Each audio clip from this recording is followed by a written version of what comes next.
wife, she revealed that he died of AIDS. Craig had some craters in his face. And then I had asked Kirk Burrows about that. Y'all say, yo, dude, man, what? All this y'all got the money and stuff like that? He said he had a heart condition. So way back then, Craig was telling people he had a heart condition. So that's what people thought. I didn't know at that time that he had AIDS. It was really in my heart. You know what I'm saying? I was going to do it. A gun in my lap. But if it comes to getting ugly where somebody's going to be trying to, for me, I'm going to have to do something first or do something to prevent that from happening. Try to do this to somebody because it was really in my heart to kill him. Picture this. It's the early 90s, and this dude drops a track so hot, it literally takes over the airwaves. Flavor in Your Ear had everyone bopping to the beat. Oh, it was lit.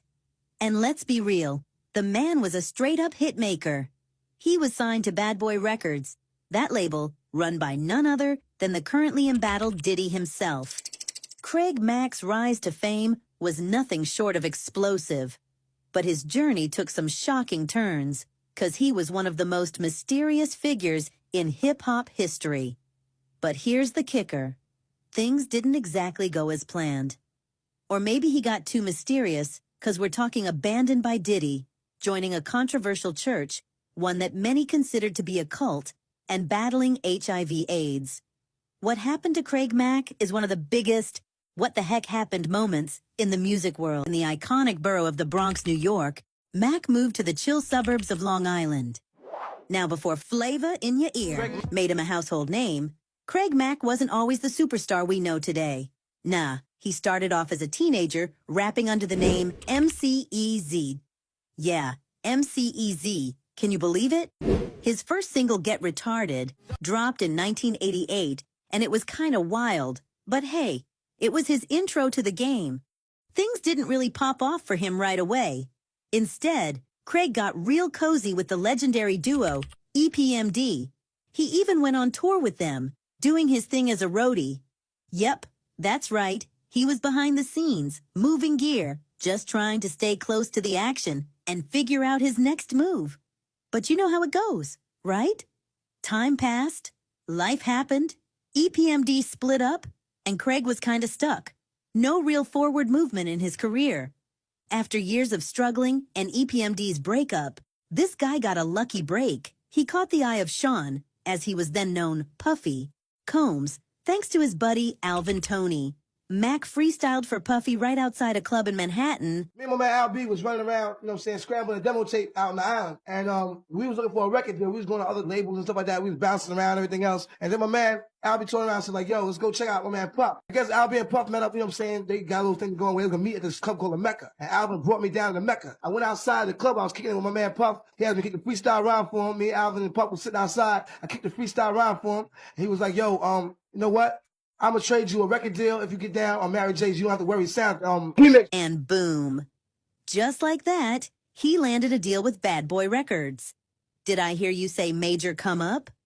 Mack blesses us with the 1994 hit Flavor in Your Ear.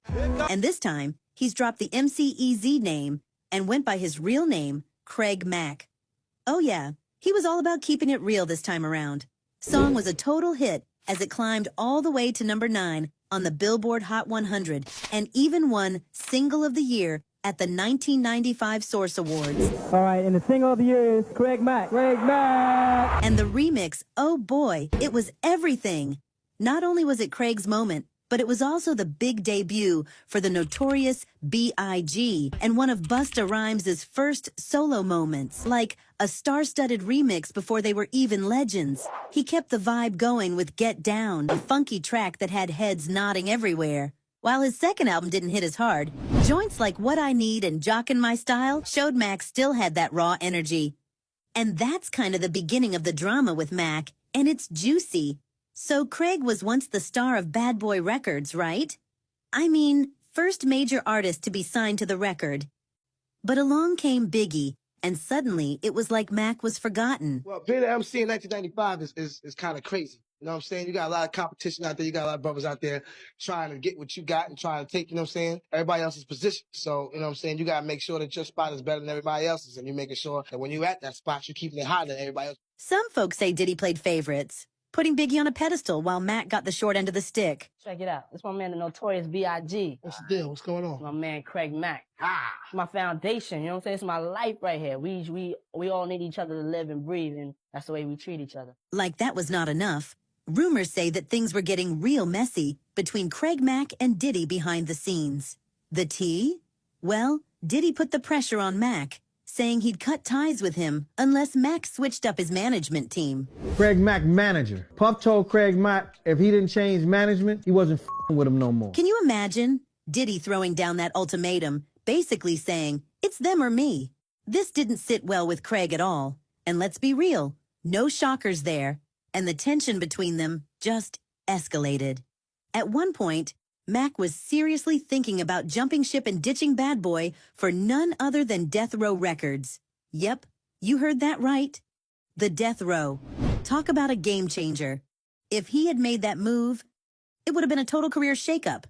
But instead, it just added more drama to his already rocky relationship with Diddy.